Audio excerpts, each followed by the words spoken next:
Assalamualaikum warahmatullahi wabarakatuh. Perkenalkan, nama saya Nurjana dari kelas 21AP2 dan bersama rekan-rekan saya Adinda Nazwatul Safinah 21AP1, Nida Khairiyah 21AP1, Sapitri 21AP1, Faisal Muhammad 21AP3, Rastawati 21AP2, Fitriani 21AP2. Saya ingin mempresentasikan hasil dari kelompok kami, pengantar bisnis bab 2 yang berjudul membuat keputusan yang etis dan mengelola tanggung jawab sosial bisnis. Pengertian etika bisnis. Etika bisnis adalah segala sesuatu tentang pedoman norma bagi sebuah perusahaan dalam mengambil keputusan dengan terjaganya hubungan baik di antara perusahaan dan stakeholder melalui implementasi. Prinsip etika potensi usaha berkembang juga semakin terjamin. Hubungan tanggung jawab sosial dengan etika bisnis. Tanggung jawab sosial dan etika bisnis merupakan satu kesatuan yang berkesinambungan dan berdampak bagi banyak pihak secara global. Teori tanggung jawab sosial bisnis dibangun dalam sistem etika itu sendiri, di mana setiap keputusan dan tindakan harus divalidasi secara etis sebelum direalisasikan. Prinsip etika bisnis. Yang pertama ada prinsip otonomi. Di prinsip ini, kalian selaku pebisnis harus bisa memiliki keputusan yang adil dan tepat serta bertanggung jawab terhadap keputusan yang kalian ambil. Yang kedua ada prinsip kejujuran. Di prinsip kejujuran ini ada nilai utama untuk menjalankan bisnis, karena jika tidak ada prinsip kejujuran ini, bisnis tidak akan bertahan lama, karena ini juga salah satu dari kesuksesan bisnis. Yang ketiga ada prinsip keadilan, di mana prinsip keadilan ini para pembisnis dan setiap orang yang melakukan bisnis memiliki hak untuk mendapatkan keadilan yang sama atau perlakuan yang sama. Yang keempat, saling menguntungkan antara pembisnis, dan yang kelima ada integritas moral.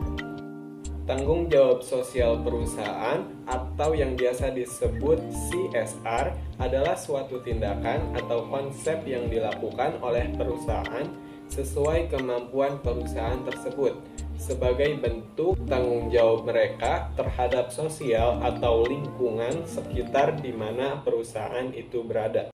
Jenis-jenis CSR yang biasa dijalankan oleh perusahaan yaitu yang pertama ada rehabilitasi alam, di mana perusahaan memiliki tanggung jawab penuh terhadap penjagaan alam, terutama bagi perusahaan produsen limbah. Contoh kegiatannya seperti penanaman bakau dan reboisasi hutan. Yang kedua, ada penggunaan sumber daya terbarukan. Hal ini dilakukan agar perusahaan turut serta dalam melestarikan sumber daya alam yang terancam punah. Yang ketiga, pengolahan limbah. Jenis selanjutnya adalah pengolahan limbah berbasis lingkungan yang diharapkan dapat meminimalisir toksisitas limbah sehingga tidak menimbulkan kerusakan ekosistem. Yang keempat, ada filantropi. Sesuai namanya, CSR ini merupakan aktivitas yang fokus pada kemanusiaan demi menolong orang yang lebih membutuhkan. Contoh kegiatannya seperti memberikan dana bantuan untuk UMKM, membuka kampung usaha, dan sebagainya. Yang kelima, ada budaya kerja ramah SDM. Program CSR ini bisa berupa penanaman nilai dan sikap agar sumber daya manusia memiliki karakter yang baik. Yang keenam, ada pemberdayaan ekonomi karyawan. Dana CSR bisa dialokasikan untuk peningkatan kemampuan karyawan agar dapat berdaya secara ekonomi. Dan yang ketujuh, volunteer. Kegiatan volunteer atau kerelawanan dapat dilakukan secara rutin maupun insidensial, seperti mengirimkan tenaga pengajar ke daerah terpencil atau penerjunan tenaga relawan ketika terjadi bencana. Tujuan CSR yang pertama, menjaga nama baik perusahaan agar perusahaan memiliki citra di masyarakat dengan menampilkan bahwa perusahaan adalah pihak yang bertanggung jawab.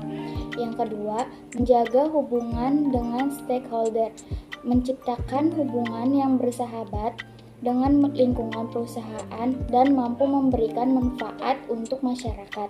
Yang ketiga, turut menyelesaikan masalah yang ada di lingkungan. Untuk membantu mengatasi masalah yang ada di lingkungan sekitar perusahaan berproperti. Manfaat CSR berdampak positif bagi beberapa pihak, yaitu yang pertama kepada perusahaan.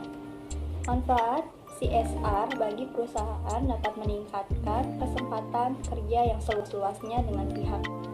Yang kedua yaitu masyarakat. Program CSR dapat meningkatkan kesejahteraan masyarakat setempat dalam berbagai aspek. Yang ketiga yaitu pemerintah. CSR dapat mendukung program-program pemerintahan terkait untuk kemajuan bangsa. Dan yang keempat, program CSR dapat berdampak positif terhadap pihak-pihak seperti pemegang saham dan konsumen. Sekian presentasi dari kelompok kami, kurang lebihnya mohon maaf. Wassalamualaikum warahmatullahi wabarakatuh.